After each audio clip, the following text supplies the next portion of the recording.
খাসির চর্বি নিয়েছে, কত সুন্দর, একদম পুরো শীতকালে জমে গেছে।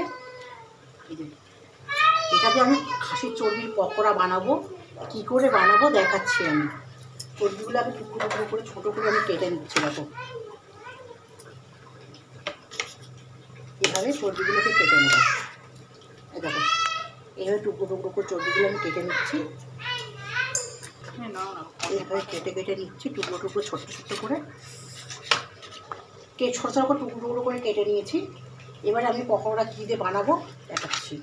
এখানে আতপ চাল আর মুসুরির ডাল ভিজিয়ে রেখেছি, এটাতে আমি বেটে নেব। একদম মুচমুচ করবে, চাল আর মুসুরির ডাল দিয়ে বাটলে বড়াটা একদম মুচমুচ করবে গালে দিয়ে।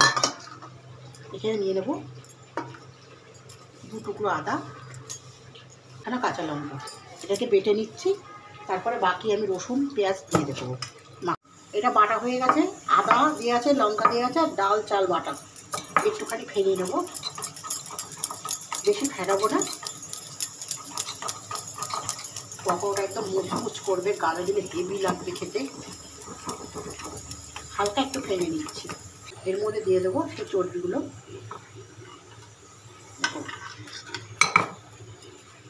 তার মধ্যে কোচানো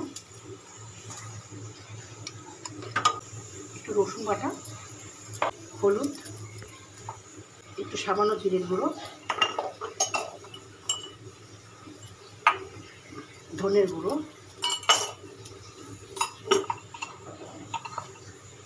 স্বাদ মতন নুন। মৌরি কানে পড়লে ভাজার সাথে খুব ভালো লাগবে। ওটা মৌরি দিয়ে দিলাম। এবার দিচ্ছি কাশ্মীরি লঙ্কার গুঁড়ো। এবারে দিয়ে আমি ভালো করে এটাকে মেখে নিচ্ছি। দেখো মেখে নিয়েছি সুন্দর করে, শুকনো শুকনো করে। এবারে আমি কড়া গরম করে তেল দিয়ে দিয়েছি, কড়ার মধ্যে কিছুটা সর্ষের তেল দিয়ে দিয়েছি। এবারে আমি পকোড়াগুলো ভেজে নেব। তেলটা আমার গরম হয়ে এসেছে।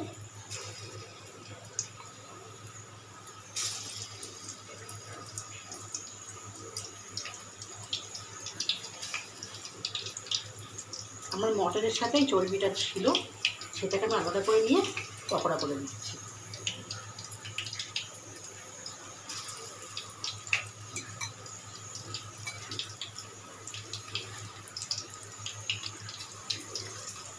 পকোড়া ভাজছি, কি সুন্দর দেখো, লাল লাল করে একদম মুচমুচে খাসির চর্বির পকোড়া।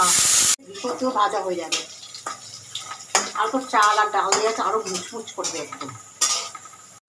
দেখো এই বড়াগুলো আমার লাল লাল করে ভাজা হয়ে গেছে। এবার আমি পকোড়া রেডি হয়ে গেছে। দেখো পুরো লাল লাল মুচমুচ করে ভেজে নিয়েছি, একদম দারুণ। তুলে নিচ্ছি। আগে আমার এগুলো ভাজা হয়ে গেছে।